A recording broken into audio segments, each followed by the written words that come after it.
Hey everyone, today I'm going to show you how to make a dirt box forge. This is a super cheap way that you can start blacksmithing if you're interested. It costs very little. This is pretty much all the parts right here. We have basically one 8-foot 2x6. These are some scraps that we had from a cargo crate that my wife got from Home Depot for free, but a 12-foot 2x4 would also be enough. A 2-foot square of plywood, a piece of 1-inch black iron pipe. That is a mattress blower, but anything that moves air and you can attach to the pipe is fine. I recommend adding a valve to control the airflow, but I already had everything else on hand and didn't have a valve handy. So for now, I'm just going to install it without one. And then you will also need rocks and dirt, which obviously are not shown here, but I will grab some after this is all put together. The 8-foot 2x6 you want to cut into two 2-foot pieces and two 22.5-inch pieces. One piece needs to have a hole in it near the top, big enough to fit your 1-inch pipe. You can see the scrap of pipe that I had is flared out on the end from another project. So my hole's a little bit bigger than necessary, but not a big deal. And then your 12-foot 2x4 or whatever scraps you have laying around. I have these cut at 3 feet long each. You can do longer, you can do shorter. It really just depends on how tall you want it to be. 3 feet is about the right height for me, and it makes a nice even cut if you are buying these materials and want to do it that way. So I'm going to go ahead and put this together, and I will show you what it looks like. And here's what it looks like, all put together.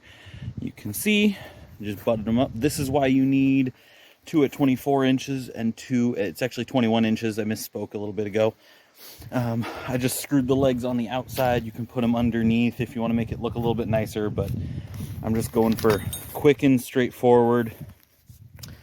Here's my rocks and my dirt. The rocks are actually not necessary, but they help save on some of the dirt.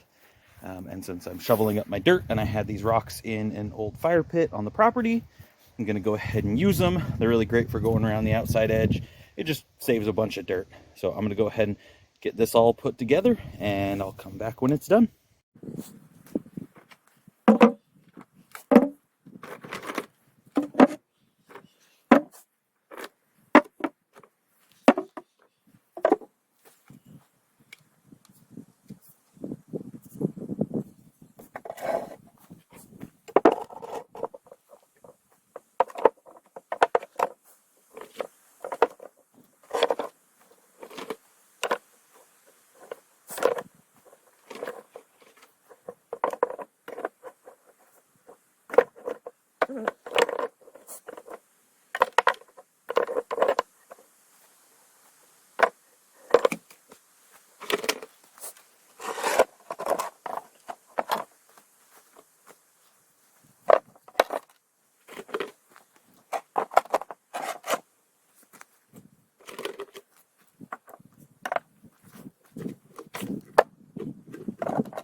All right, so as you can see, I've got it all filled up. I use the rocks as a filler material, packed in the dirt all around it. I lightly press down the dirt. It doesn't need to be packed in there super tight, but you don't want it to shift a ton. You want to make sure you have plenty on top. You can probably see the cut there. I actually went to get more dirt so that I could make sure where this pipe really needs to be covered, because you don't want that moving. That is where all of your air comes in. And then you want this depression in the middle. This is what's known as a side blast forge, because the air is actually coming in from the side. The other style is a bottom blast forge, sorry, mosquito, where the pipe would actually go underneath and then come up through a hole in the middle. That's more common for commercially made forges, but I found that it's easier if you're making your own to just do a side blast, because you don't have to worry about junk falling into your pipe. And lastly, you can see that this pipe has a slight downward slope. That's so that if there's anything in the mouth of the pipe, when you turn the air off, it's not able to roll back in, get into your burner and light things on fire. So yeah, pretty straightforward. You just lightly pack it in. You have a depression. You can really make this any size that you want. I could make this 16 feet long as I had 16 feet of pipe. I would just drill holes in it, and I would lay that pipe underneath the fire, and it would bring that up from underneath. Now onto the blower. I'm just using this cheap mattress pump from Walmart. I got it a few years ago. I actually used this exact mattress pump for my forge blower for a couple of years. Like I said earlier, it does help to have a ball valve. I also recommend getting a new pipe nipple.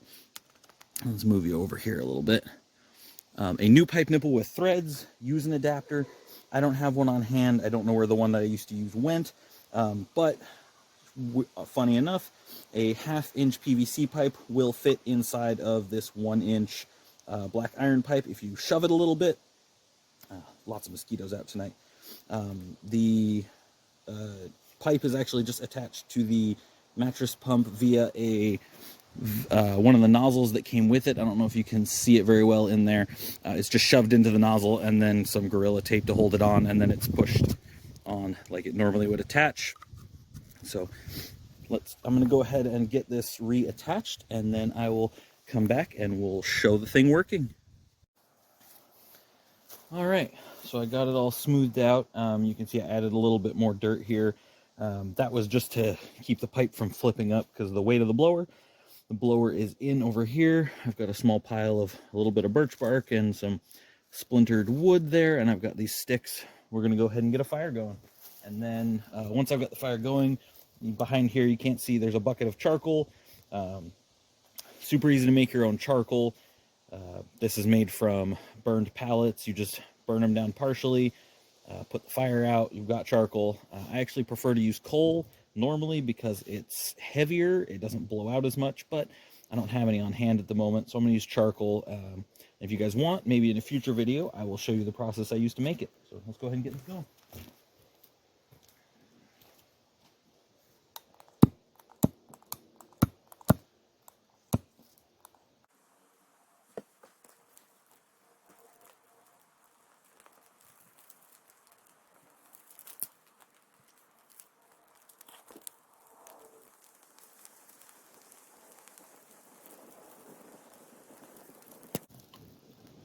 It's very tempting at this stage in the process to turn your blower on, but it's real important that you don't, not yet at least, because at this point the blower will put the fire out. I'll move you guys back a little bit there so I don't burn up my phone. And we're gonna add the wood, and we're just gonna wait a minute. We want this to burn down because the extra air will actually burn better if we let this burn down into charcoal first. So we're just going to let this come down, and it's about reaching my phone again, so we're actually going to move you guys to the other side. The wind's blowing just a little bit tonight, so it's kind of carrying the fire off that way. We'll put you on this side where we're a little safer.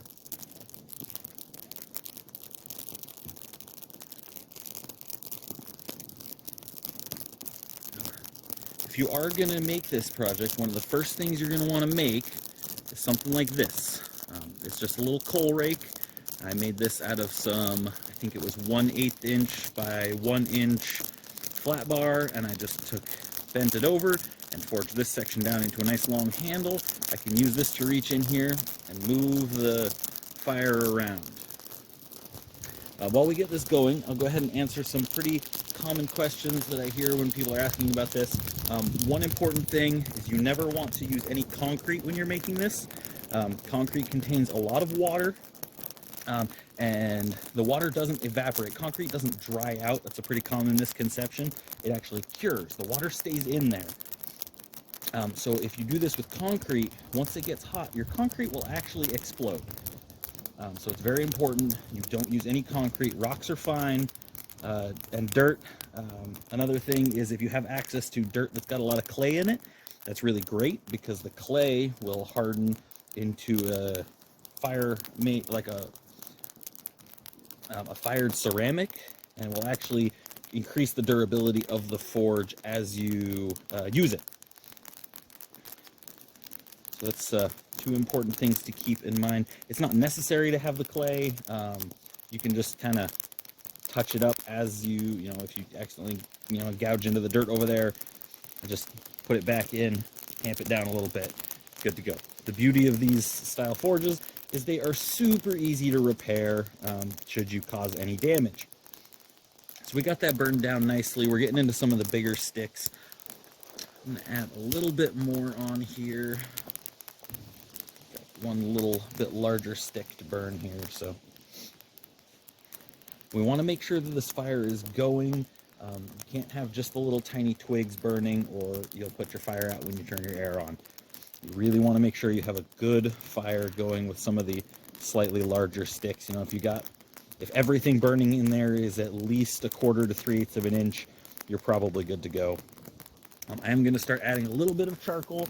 This stuff has been out in the weather, so it's a little bit damp in some pieces. So I'm just going to start adding some around the outside edge. That way it can warm up and start to drive out some of that moisture. This is why you want that bigger table area. Even though we're only using a small section in the middle, you want more space around. That becomes your forge table. It gives you the ability to add a little extra material. That way, if your charcoal's a little bit wet, or if you are able to use coal, green coal, you want the coal around the edges to burn, to cook into coke before it makes it into the center of the fire. That's how you keep it from being super, super smoky. All right, so we're getting a little bit, I'm gonna go ahead and feather the air a little bit just to keep this going. And you can see in there, it immediately we get very hot fire down in the middle. So we are pretty well good to go. If I had a ball valve on this, I would turn it down to half, maybe 1/3 of the way, and then just keep it going at this point so that I could get a nice hot fire built in there. But with my current air setup that I'm using today, I just don't want to accidentally put the fire out. So I'm going to just feather it a little bit for get this going. And the reason you don't want too much air is because this air is moving fast enough out of these mattress pumps that it will carry the heat away with it. You want the air to go in, but you don't want it to move so fast that it carries all that heat out. You need that heat to stay in there and keep that fire going. It does look like at this point we've got enough fire down there that I'm going to go ahead and leave the blower on, and I'm going to go ahead and add a pile of charcoal.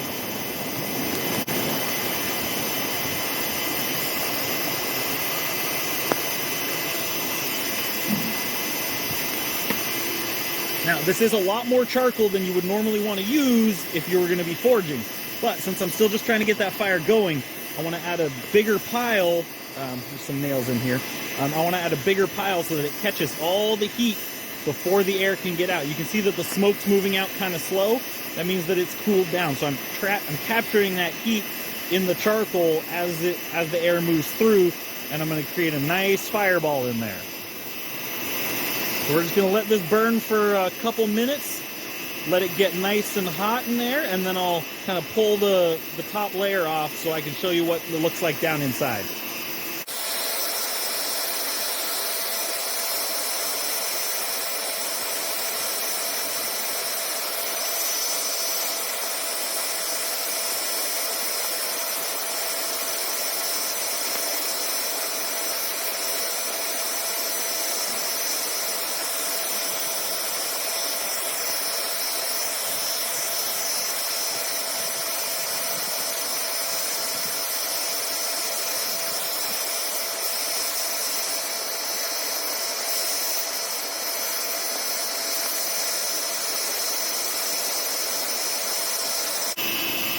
Now this may look like it's producing a lot of smoke, but really it's not that much. The charcoal burns very clean. Most of what you're seeing there is steam. Like I said, this charcoal barrel has been sitting out for pretty much all last winter, so the charcoal's pretty wet. Got to push all that moisture out before the charcoal will be able to get hot enough to burn. So really, there's not much smoke coming out of here, but there is a lot of moisture.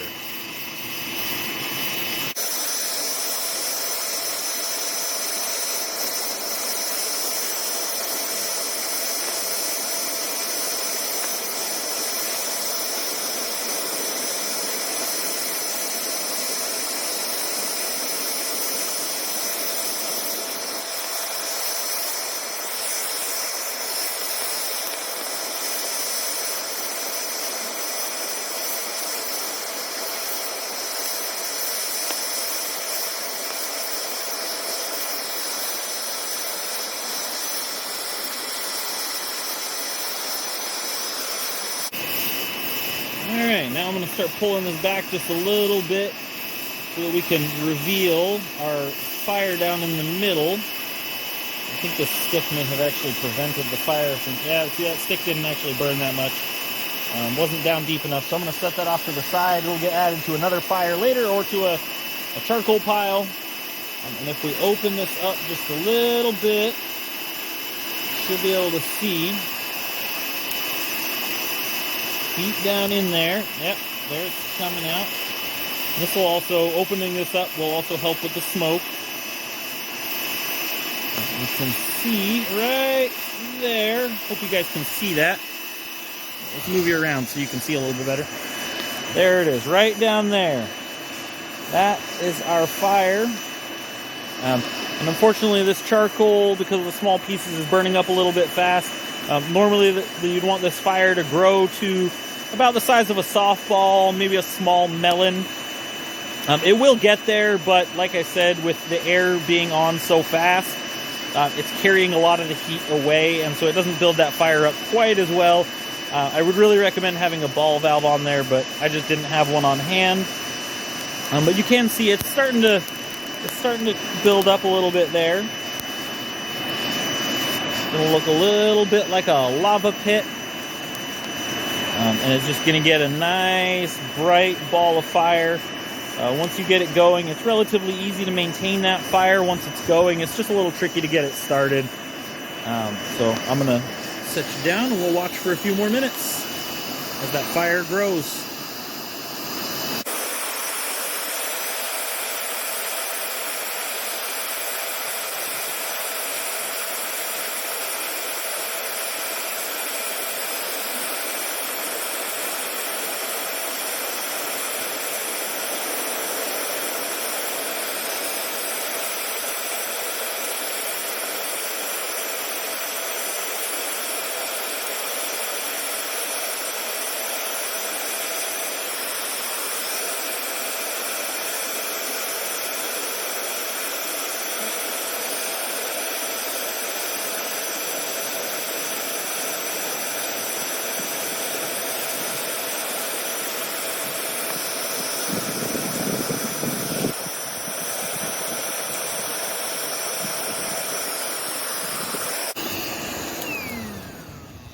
All right, there you have it, a dirt box forge.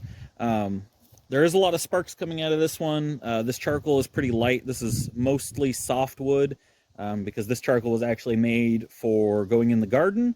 It was not intended to be used in a forge, and so the charcoal is pretty light just because of the wood it was made from.